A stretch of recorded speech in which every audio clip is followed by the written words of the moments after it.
Everybody ready? Steve, you guys good? Steve, you guys ready? Second.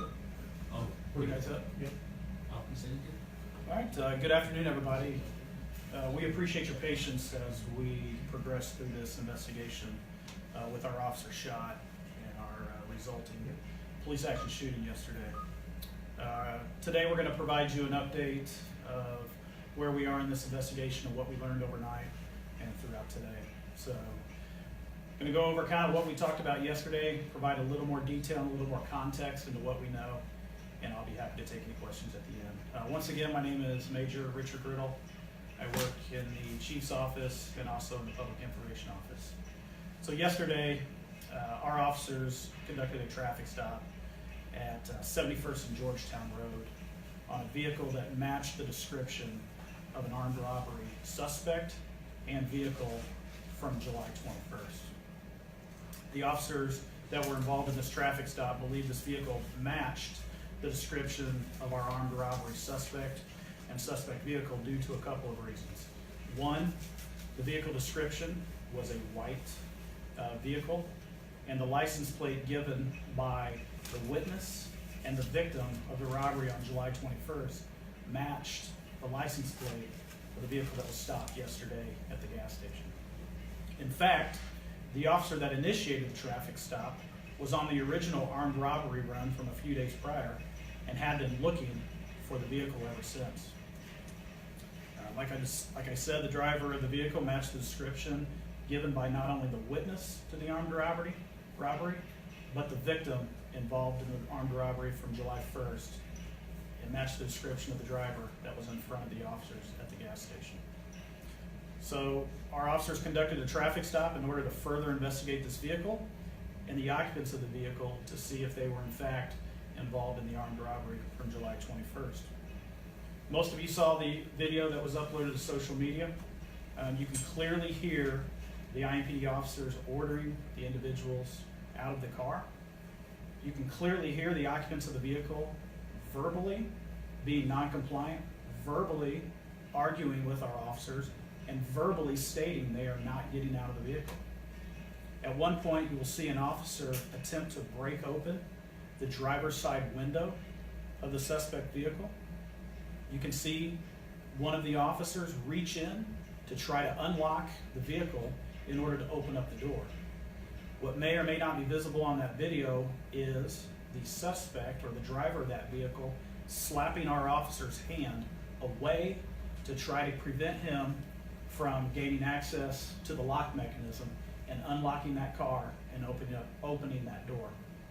Shortly thereafter, and this is a very important point, you will find and you will see an officer deploying multiple rounds from a pepper ball launching system into the interior of that vehicle. It's clear, if you hear on that video, you'll hear an individual in the background say, at least they're not using a gun. So I want to make it very clear, our officers used a pepper ball launching system that IMPD has deployed in the field, not only with our event response group, but also officers working in our patrol division. The main purpose of deploying that pepper ball into the vehicle was to get compliance from those involved in an attempt to have them exit the vehicle, which they were clearly, by verbal and nonverbal cues, not getting out of that car like we asked. You'll see on the video the passenger actually exits the vehicle as the driver of the vehicle accelerates and speeds out of the gas station and onto Georgetown Road. Suspect vehicle drives south on Georgetown, a short few blocks from my understanding, then makes a U-turn and drives back northbound as our officers are pursuing him southbound. When the suspect vehicle and the IMPD vehicle get parallel to each other, the driver of our suspect vehicle then fires into the IMPD officer's car, and at that point, our IMPD officer is shot and struck by the bullet coming from the suspect's vehicle. That IMPD officer was shot in the ankle, and they then pull over and drop out of the pursuit. Also in the vehicle was another female IMPD officer that was injured. She has an injury to her arm from what we believe to be the flying glass or fragments from that shooting. She was treated and she was not taken to the hospital, and she was released at the scene. After that, the vehicle then continues southbound or makes another U-turn to go southbound to 56th Street, where the vehicle goes west and then exits south on the 465. As most of you saw, the traffic cameras that are deployed along 465 then pick up that pursuit as that pursuit travels towards the southwest portion of Indianapolis and then back towards the east on 465. Without going specifically into the path, because I'd spend about 3 minutes to 5 minutes explaining the exact path of that pursuit. But that pursuit lasted approximately 25 minutes throughout interstates and city streets. During the course of this pursuit, our driver fires multiple times at IMPD officers through the back window, we believe. And our officers had tremendous firearms discipline and did not fire at any point during the pursuit, at a moving vehicle, or from a moving vehicle.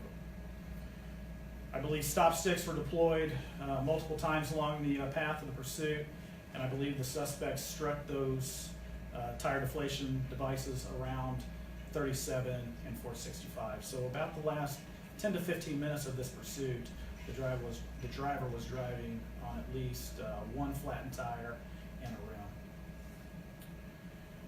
What needs to be understood is this pursuit actually transversed through 5 of our 6 police service districts. So obviously we have an individual that we believe to be involved in an armed robbery that has shot one of our IMPD officers, that is indiscriminately firing and shooting out of his moving vehicle at our officers. So the decision was made to continue that pursuit throughout the interstate and throughout our city streets. We were very lucky that no innocent victims were struck by gunfire. We were very lucky that we had no accidents on either the interstate or any of the city streets. And that's just a testament to the driving by our IMPD vehicles, or our IMPD officers, and the time of day. The pursuit ended near the intersection of Newton and Rural. Most of you were out there or had a good camera view of that area. That's a high residential area. We had a residential neighborhood to the north and the east. To the south and the west, we had an abandoned or vacant factory building, and we also had train tracks that ran east-west into the downtown area. That's important to discuss because obviously we have an individual, like I explained earlier, that was an armed robbery suspect that was shooting indiscriminately at IMPD officers, shot an officer. So then we had to do our best to contain that individual as that pursuit terminated. The last thing we want is an armed individual running through our neighborhoods and targeting innocent victims and shooting at people that were out on their porch due to the hot weather and the extreme conditions last night. Multiple police agencies were involved in this chase yesterday, so that's why you heard multiple police agencies and other police officers with radio traffic talking about pursuits and shots being fired. At this point, I want to walk you through the actual police-involved shooting at Newton and Rural, and we'll take it step by step, and then I'll give a few more tidbits of information, and then we'll answer some questions. So at the termination point of the pursuit at Newton and Rural, the suspect exited his car and fired at an occupied IMPD vehicle that was sitting stationary at the intersection of Newton and Rural. Luckily, that officer was not struck. That officer exited his vehicle, found another vehicle that was parked in a parking lot to the south, utilized that vehicle for cover, and that's when the initial shots were fired by our IMPD officer. I want to emphasize again, this was the second time that this suspect actively shot at IMPD officers. And at the termination point of the pursuit was the first time that IMPD officers discharged their weapon at this suspect. So, this initial gunfight lasted about 2 to 3 minutes after the pursuit terminated. During this first volley of gunfire, you'll hear on our police radio, and I know a lot of you have it posted on your social media pages and it's out there on other social media platforms, but you can hear the intense gunfire back and forth between this suspect and our IMPD officer.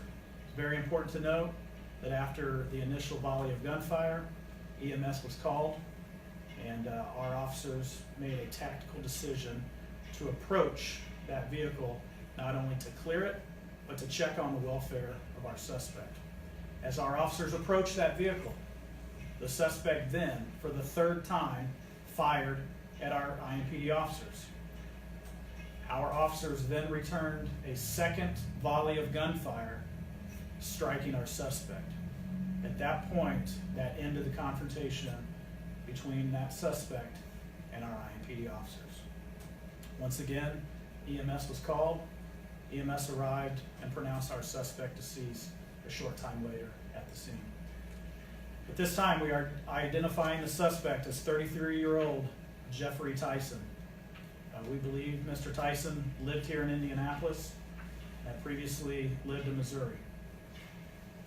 A couple of things that we are going to address today. 16 IMPD officers discharged their weapons during this incident. We believe there were at least 24 more officers that were at the end of this pursuit that were there to secure the neighborhood and to prevent our armed suspect from fleeing as we try to prevent all exits or escape routes by our suspect. So 24 officers were there who did not fire or discharge their weapon at this time. At this point in our investigation, we believe that our IMPD officers fired approximately 200 rounds during this intense gunfight. That just goes to show you how intense this gunfight and how intent this individual was to fire at our officer. At this point in time, 17 IMPD officers will be off work as this investigation continues. 16 of those officers are the individuals that discharged their weapon at the scene, and the other officer that will be off for an extended period of time is our injured officer that was shot in the ankle. At this point, we are choosing not to release the name of the officers involved in this incident, obviously due to the national dialogue that's going on and the ongoing and continued threats to law enforcement officers, not only locally, but throughout the nation. We feel it's best to secure those officers' names and to withhold those at those times until we can see that all active threats or any active threats that may come in the future are investigated and we're not unnecessarily putting our officers' name or their families in any further danger. At this point, this is what we know. The autopsy of Mr. Tyson is ongoing at this time. Any information about the autopsy or any results of the autopsy will obviously have to be confirmed with the Marion County Coroner's Office. As this investigation concludes, our findings will be turned over to the Marion County Prosecutor's Office, which is standard in any fatal or any officer-involved shooting here in Indianapolis by IMPD. This time I gave you a rundown of everything we know at this point, and I'll be happy to answer any questions that I can. How many police cars are actually damaged or have bullet damage? Obviously, we know that the primary officer's car that initiated this investigation was struck by gunfire. We believe a reserve officer's car was damaged somewhere on Georgetown Road during the initial start of the pursuit. And then we have the other officer's vehicle that was struck at the termination point of the pursuit at Newton and Rule. So we know we at least have 3 vehicles that sustained damage from gunfire that we believe came from our suspect. Do you know how many bullet holes are in the suspect's car yet? Can you talk about at the beginning where the stop occurred and the chief talked about being erroneous that officers fired into that car? Absolutely. That video's out there. That video came out last night. What you see in that video is our officers utilizing a pepper ball launcher and deploying pepper balls into that car in an attempt to have the driver and the passenger exit that vehicle. At no time was a firearm discharged in the parking lot of the Marathon gas station by either our suspect or by any IMPD officer. And it has not been alleged that that a gun was fired on the parking lot of the gas station either. Also at that gas station, the suspect seemed to pretty easily drive away on the right side. Is that standard that the suspect wouldn't be blocked in any way? Yeah, I can address that, or at least talk about that. Obviously, this was a traffic stop, and our officers believe this individual was an armed robbery suspect. Our officers are trained and use tactics to properly position their vehicle during what's considered a felony stop. It's not very safe and it's not advantageous to us to park a vehicle directly in front of our suspect or directly to the side of our suspect in order for them to have open access to shoot at us. So we position our vehicles in the best manner and in the safest manner that we can based upon how that suspect vehicle is parked. So that's why you see the two police vehicles lined up behind our suspect vehicle at the gas station. Have you determined if he was the actual person in the armed robbery that had happened? Has that been determined yet? That's what our investigators are trying to figure out now. Obviously, the police narrative for that incident gave two suspect descriptions. That vehicle that was involved, like I said, matched by color, make, model, and license plate. And there were two suspects that were described by not only the witness, but our victim in that incident.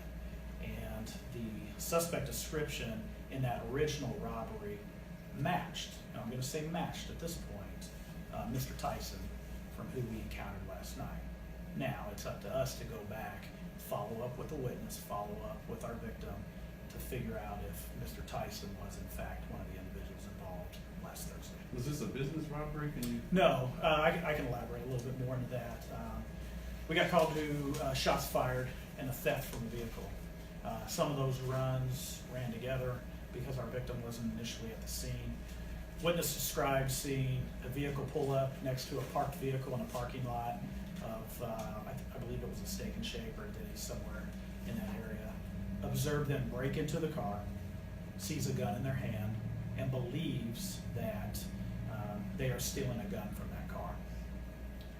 We follow up with the victim's license plate. We get in contact with the victim. He returns to the scene and explains to us that two individuals have robbed him and fired a shot at him and gave us a suspect description in that suspect car that we had last night to our officers at the scene. One of which, I may add, was our initiating traffic stop officer who ended up being our officer shot last night. He was at the scene and involved in that investigation into the armed robbery on Thursday. Any idea how many shots the suspect fired off? No, that's what we're trying to get figured out now. I mean, obviously, we believe he fired about 3 shots on Georgetown Road initially at our officers. We know he fired shots during the pursuit, and we know he fired shots at the termination point of the pursuit. So we're trying to obviously collect all that evidence and do the analysis on what kind of weapon he had and match up the shell casings that we found at the various scenes to match those up with his handgun and see how many shots we can possibly attribute to him at this time. Major, was there any other names of the officers? Can you tell us the officer that was shot, how long he's been on? Is he a rookie? Yeah, both of the officers involved initially in the traffic stop were classmates. They came out of this most recent recruit class that graduated, I believe, just a few months ago, I believe, yeah. So they have a little over a year on. Obviously spent the first 6 months of their career in the training academy, did close to 6 more months in FTO, and they had just recently been released to their permanent assignment on Northwest Middle Shift. So they had a little over a year on. Was there any other weapons found other than the handgun in the suspect's car? That's what we're trying to get figured out. I'll follow up with investigations, but I know at least one handgun was recovered from the car. Because there was some talk of, on the scanner at least, that there was a rifle that Right. the suspect had that he was Right. shooting. Have you found different shell casings? I mean, obviously from the 200 rounds that officers were firing. Right, Um, yeah. We can account for the majority of the rounds that we discharge, and like I said, we're trying to figure out exactly, the rounds that were discharged by our suspect around his vehicle, match those up to his, handgun.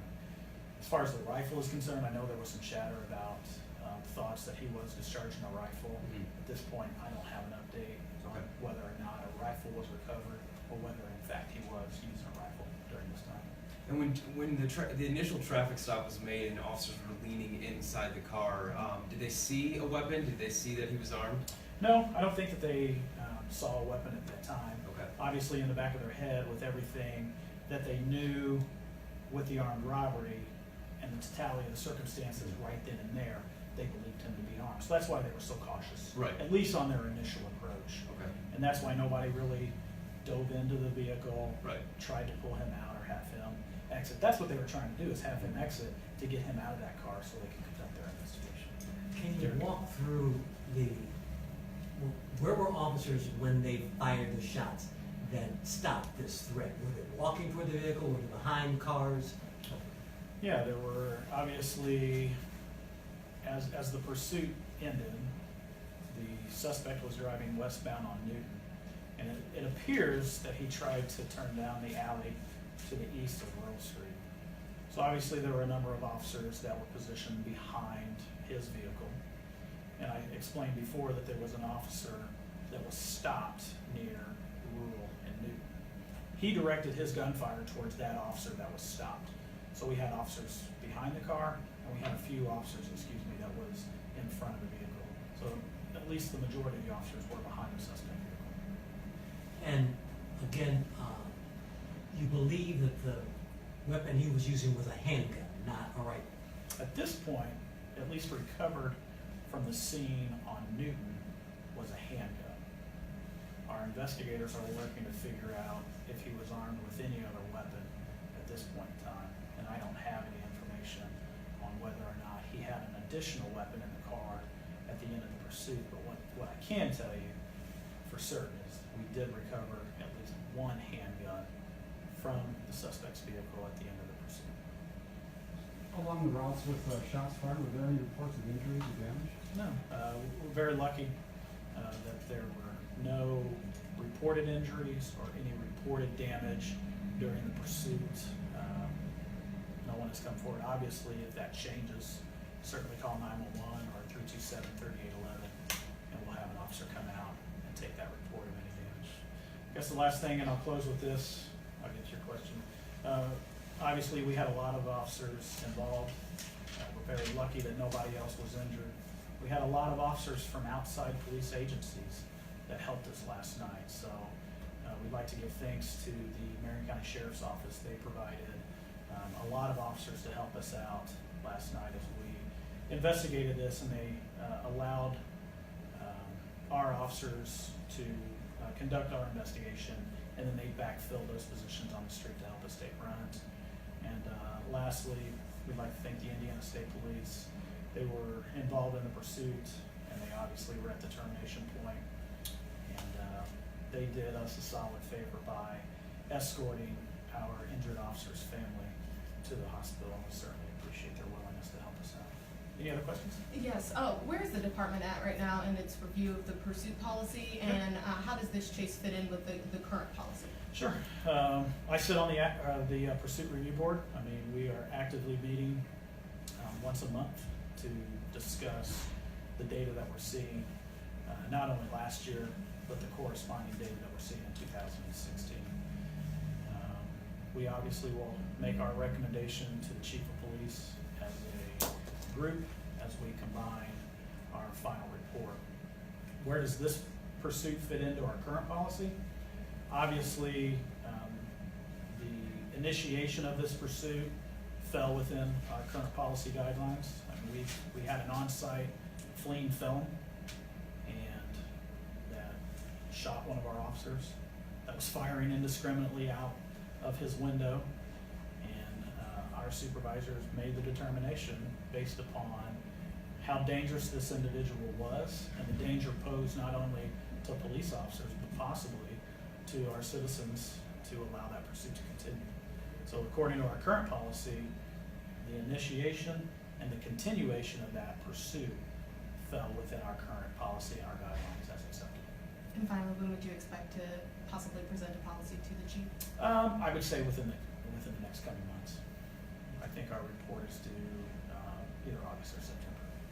What are you doing to help with the staffing with so many officers being off, and what impact is this having on what district, if any? Yeah, obviously we had multiple officers involved from the various service districts throughout the city, predominantly all assigned to middle shift. So as this investigation continues, obviously those officers will be off on administrative duty, which is pretty standard. So we have a couple of options.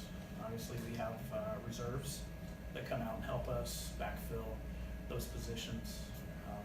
Some officers will voluntarily step up and change their letter day off, which will allow those officers to work a slightly different schedule and backfill times when those officers are off.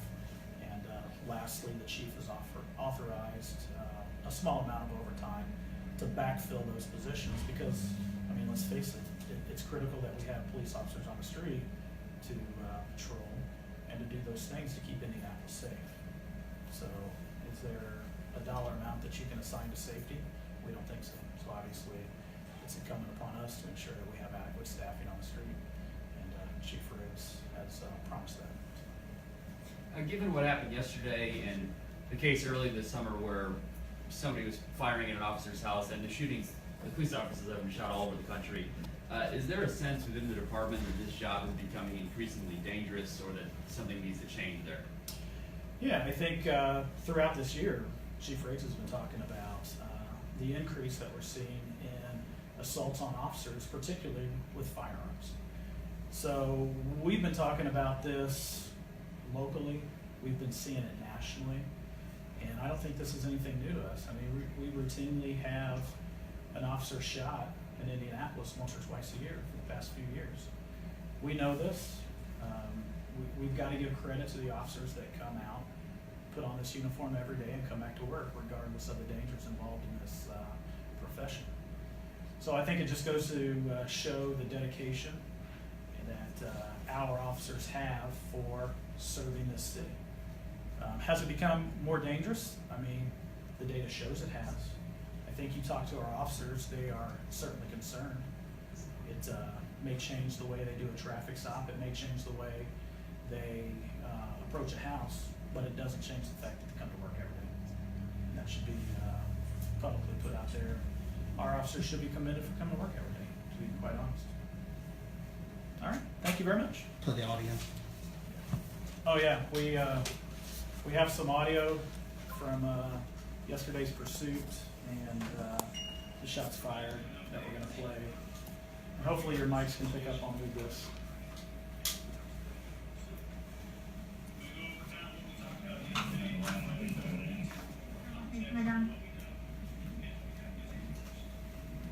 Is a suspected vehicle, about a week ago, we had a report. This place stole a gun from a vehicle at 86th Michigan. I'm behind them right now. Can you start me one more car, please? 1845 is call for the person. 43 left turn 20. I wondered, I've got some hand things out there. Near enough time.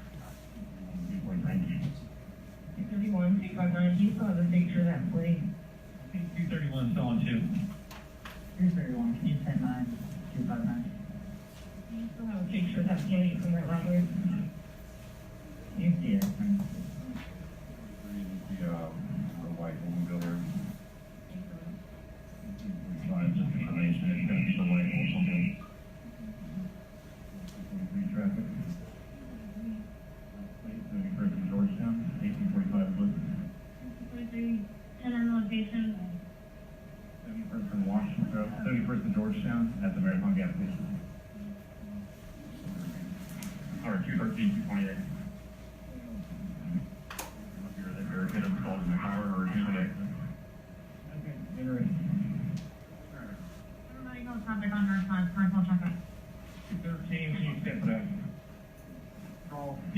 Needed vehicle pursuit, I completely have a ball, this is the guy. Fair, vehicle pursuit, 1845 is a vehicle pursuit. That on Georgetown, Georgetown, 21st. full handgun. We're doing a U-turn. Control. Control at this side.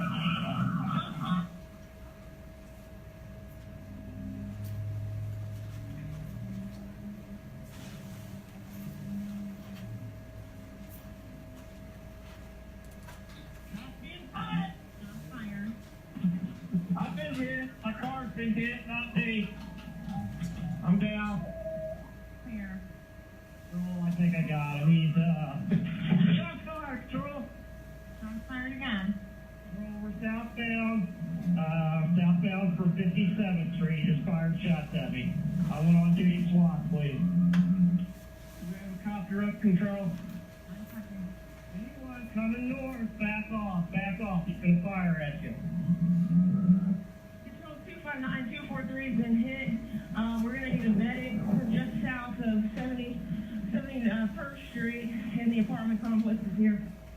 243 has also been hit. I'm clear. 213, I've entered the county now. We're still westbound 56 coming toward Nance. We're getting ready to cross over 465. I'll let you know what he does. Clear. 465 southbound from 56. Notify state and southwest. Clear. 213, what kind of vehicle is this? It looks like it's a white four-door Buick or Olds with dark tinted windows. We're southbound 465, about a mile north of 38th Street. Northbound Oxford. Northbound Oxford. Keep circling, start to set up perimeter.